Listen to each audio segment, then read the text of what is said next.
Selamat pagi dan salam sejahtera untuk kita semua. Saya Dukti Marduris, asal kampus STKIP Persada Katulistiwa Sintang, program studi Pendidikan Bahasa dan Sastra Indonesia. Pada kesempatan kali ini saya ingin menyampaikan pidato saya yang bertemakan meneladani semangat Kartini di tengah pandemi COVID-19. Yang terhormat para pimpinan dan dosen-dosen STKIP Persada Katulistiwa Sintang, yang saya hormati Ketua Badan Eksekutif Mahasiswa beserta jajaran, yang saya hormati Ketua Dewan Perwakilan Mahasiswa beserta jajaran, yang saya hormati dan yang saya banggakan teman-teman mahasiswa-mahasiswi STKIP Persada Katulistiwa Sintang. Puji dan syukur kita panjatkan kehadiran Tuhan Yang Maha Esa oleh karena kasih karunia dan berkat limpah rahmat-Nya lah yang telah diberikan kepada kita dari hari lepas hari hingga sampai saat ini kita masih ada dan diberikan kekuatan kesehatan yang luar biasa bisa berdiri di tengah pandemi ini. Seperti yang sudah kita ketahui bersama, di bulan April ada hari sejarah yang begitu mengesankan yang hasilnya bisa kita nikmati dari hari ini sampai seterusnya, yaitu tepatnya pada tanggal 21 April yang tiap tahunnya kita peringati dengan Hari Kartini, hari kelahiran salah satu pahlawan nasional kita, Raden Ajeng Kartini di Jepara tanggal 21 April 1879. Sosok pahlawan yang kita tahu bagaimana sejarahnya dan juga latar belakang keluarganya, yang ayahnya adalah seorang bupati dan ibunya adalah anak dari seorang guru mengaji dan juga ulama. Dapat kita lihat bahwa Raden Ajeng Kartini berasal dari keluarga terpandang dan terpelajar.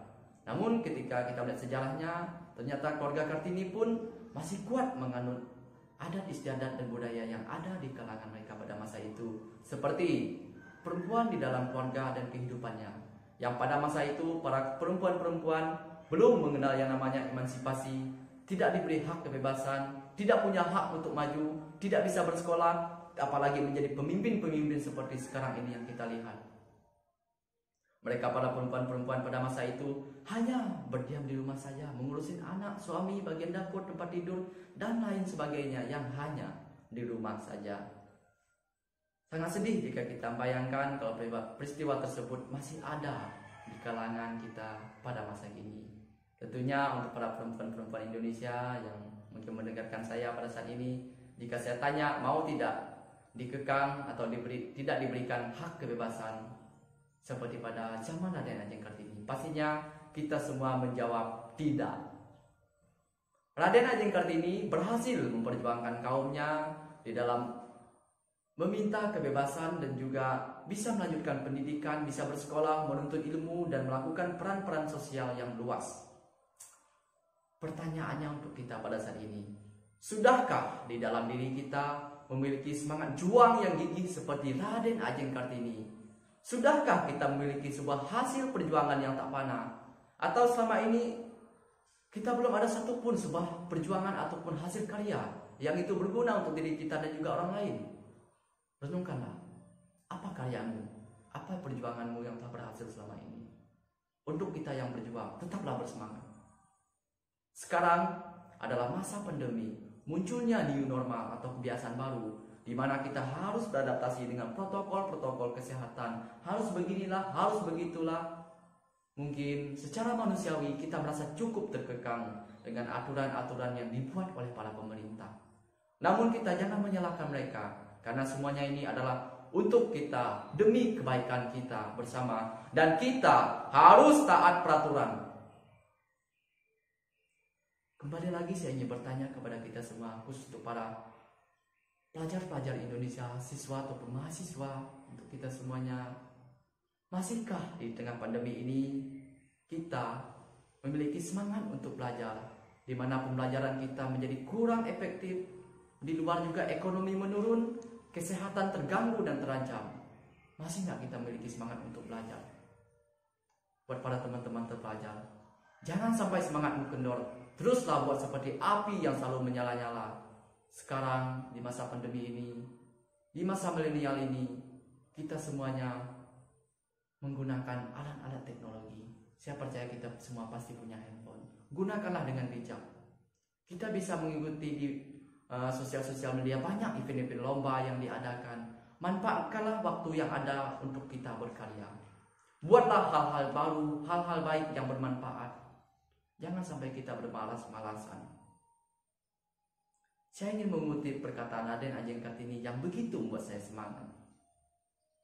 Sekarang kehidupan saya akan menjadi lebih bagus dan kaya, atau miskin dan kering. Itu semua tergantung saya. Ada satu lagi yang mungkin sudah populer, sering kita dengar pada saat ini. Banyak hal yang bisa menjatuhkanmu, tapi satu-satunya yang bisa menjatuhkanmu adalah sikapmu sendiri. Semuanya adalah tergantung dengan diri kita sendiri, pribadi masing-masing. Banyak orang pintar tapi kurang bijaksana, banyak orang yang berhikmat tapi tidak bertindak. Namun hari ini dari pidato saya mengajak kita semuanya harus seiras, harus seirama. Jangan kita ikut orang yang bermalas-malasan di tengah pandemi ini. Banyak orang yang hanya santai-santai, makan dan tidur. Tetapi untuk kita tetaplah bersemangat. Kita tidak bisa memaksa keadaan harus sesuai seperti yang kita inginkan. Dan kita tidak tahu kapan pandemi ini akan berakhir. Namun kita semuanya harus menjaga diri dan teman-teman ataupun keluarga yang ada di sekitar kita. Untuk kita yang sedang berjuang, tetaplah bersemangat. Saya kembali lagi ingin mengutip perkataan Raden Ajeng Kartini yang bunyinya seperti ini. Terkadang kesulitan harus kamu rasakan terlebih dahulu sebelum kebahagiaan yang sempurna datang kepadamu. Jadi untuk kita tetaplah bersemangat dalam berjuang. Pahit manis itu harus kita rasakan dan dihadapi, bukan untuk dihindari. Satu yang harus kita ketahui bersama dan menjadi panutan untuk kita di dalam kehidupan kita sehari-hari. Pandemi ini hanya menghambat dari beberapa aktivitas kita, bukan kebebasan berpikir kita. Berkaryalah selagi kita masih diberikan waktu, dan kita harus beradaptasi dengan new normal ini. Dan sebagai kesimpulan dan yang menjadi tugas kita pada saat ini, perjuangan Raden Ajeng Kartini memang tidaklah mudah di dalam dia mendirikan sekolah untuk perempuan-perempuan dan di dalam dia mencetuskan gerakan emansipasi bagi wanita. Semuanya itu terlaksana dan terwujud dan berhasil di dalam kurun waktu yang cukup lama, cukup panjang. Dan kita jangan sampai buat perjuangan itu menjadi sia-sia. Sudah menjadi tugas kita bersama untuk para laki-laki dan juga perempuan di dalam kita sebagai warga negara Indonesia ini. Sudah menjadi kewajiban kita untuk membangun dan mewujudkan negara kesatuan Republik Indonesia kita ini menjadi negara yang bersatu, berdaulat, adil dan makmur. Untuk para peserta didik, para pendidik, tetaplah bersemangat. Pandemi ini mungkin langkah kaki kita bisa saja terhenti, namun api semangat di jiwa kita jangan sampai padam. Ya, demikian pidato yang dapat saya sampaikan pada kesempatan kali ini. Kurang lebihnya saya mohon maaf. Selamat pagi dan salam sejahtera untuk kita semua. Selamat Hari Kartini.